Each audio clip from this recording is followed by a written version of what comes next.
Donc, dans mon paradoxe des objectifs que je vous ai mis ici, là, le but, c'est ce qu'on pourrait appeler sous forme d'objectif de résultat. En fait, quelle question on va poser? On va poser la question, quel résultat je veux obtenir aujourd'hui ou dans ma vie? Si vous le faites avec quelqu'un, quel résultat tu veux obtenir? Ça peut très bien être le cas en entretien individuel, tu vois. Les jeunes qui arrivent en face de vous, ils n'ont pas forcément les mêmes ambitions, et ça peut être tout à fait intéressant de leur demander, tiens, quel résultat tu veux obtenir? On peut aussi dire, qu'est-ce qui te fait rêver, hein? Des fois, le mot résultat, il est un peu sec comme ça. Et donc, ça va s'opposer plutôt à cette partie droite de la diapo là, que j'appelle objectif de réalisation de performance, où là, la question, tout à fait différente, elle va être quelles actions uniquement dépendantes de moi puis-je mettre en œuvre pour provoquer le résultat? Donc, vous avez besoin que votre sportif il comprenne que être champion olympique, ça ne dépend pas uniquement de lui. Il y a des juges peut-être, il y a d'autres concurrents. Et du coup, une fois que vous avez réussi à lui faire comprendre ça, s'il ne l'avait pas déjà compris lui-même, vous allez lui poser la question, quelles actions uniquement dépendantes de toi tu peux mettre en œuvre pour provoquer le résultat? Et là, en sport co, il va pouvoir te répondre peut-être une certaine façon de défendre, une certaine façon d'attaquer. Vous avez un vocabulaire beaucoup plus précis que moi là-dessus. Donc ça, retenez bien, tu vois, à gauche, on a but, objectif de résultat, c'est un peu un vocabulaire, on va dire, similaire. Et à droite, c'est ce que j'appellerais les objectifs de réalisation, de performance. De réalisation, pourquoi? Tout simplement parce qu'on parle de ce qu'il y a à réaliser, tu vois, c'est très simple, hein, c'est monter le genou plus haut, mettre la tête plus bas, mettre un pied devant l'autre, enfin, des choses, en fait, des choses très simples. Simples pour que le cerveau puisse se concentrer dessus facilement. Et c'est pour ça que j'ai envie de vous parler, pour que ce soit vraiment clair pour vous, tu vois, d'une étude de cas en snowboard, un truc qui m'est arrivé avec un jeune que j'entraînais. Voilà le problème. Lui, 14, 15 ans, tu vois, son but ce jour-là, c'est de gagner la course. C'est une course sur laquelle ils sont 60, tu vois, au départ.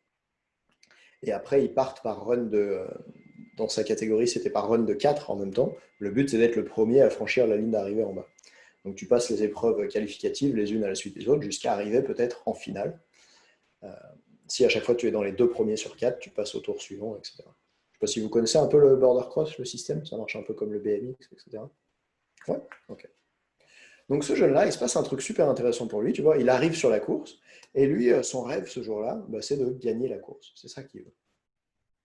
Maintenant, le problème, c'est que quand il réalise la course, tu vois, il se met au départ, donc le départ de la course est donné, il part, et là, il n'est pas immédiatement premier. Et ouais, sur cette course-là, parfois, ça va lui arriver d'être derrière les autres, peut-être même qu'il va être quatrième.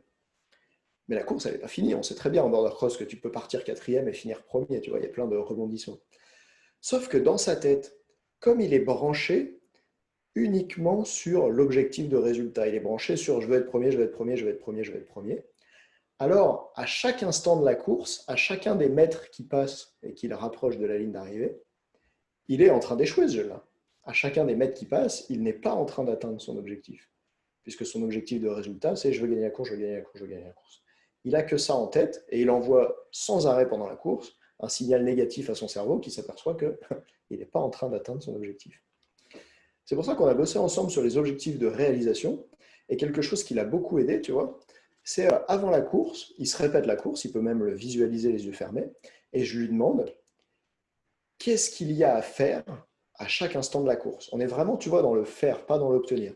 Et c'est là qu'il va me dire, ok, au départ dans les starts, je dois tirer fort et ensuite appuyer jambe avant. Ensuite, le virage porte bleu là-bas, il faut que je le prenne haut dans le bank. Puis, je vais aller couper court à la prochaine porte. Vous avez vu, là, j'ai plus de facilité à utiliser, c'est mon vocabulaire de snowboarder. Hein. Ce que je veux vous dire par rapport à ça, c'est qu'on faire est quelque chose qui dépend uniquement de lui, tu vois. Rien ne l'empêche, personne ne le gêne pour appuyer plus fort sur sa jambe avant. Et il est conscient que s'il réussit à faire ça, ça va lui permettre, s'il le fait bien, de finir premier de la course. C'est vraiment cette bonne réalisation des objectifs de réalisation qui va lui permettre d'obtenir son objectif de résultat. Mais tant qu'il est branché sur l'objectif de résultat, et seulement ça, il envoie des signaux pourris à son cerveau. Quoi. Le cerveau, il n'est pas content d'être en échec sans arrêt. Et tu vois, en sport co, c'est aussi une situation qu'on peut retrouver assez souvent, dans le sens où, là, je vous dis que moi, mon jeune, il part en dernier et qu'il va passer toute la course à être dans une position qu'il ne veut pas. En sport co, comment tu fais pour gérer le fait d'être tout le match en retard au score et de pourtant continuer à produire un jeu qui est le meilleur jeu possible? Et là, à mon avis, c'est en te concentrant sur ce qu'il y a à faire et pas sur le résultat lui-même. Et d'ailleurs, en foot, c'est une situation qui arrive assez souvent, tu vois, pour les équipes qui sont en avance au score. Elles vont avoir tendance à se relâcher parce qu'elles regardent le score et ah, c'est bon, je suis à la bonne place. Elles mettent plus en œuvre les types de comportements qui sont nécessaires pour défendre comme il faut, par exemple.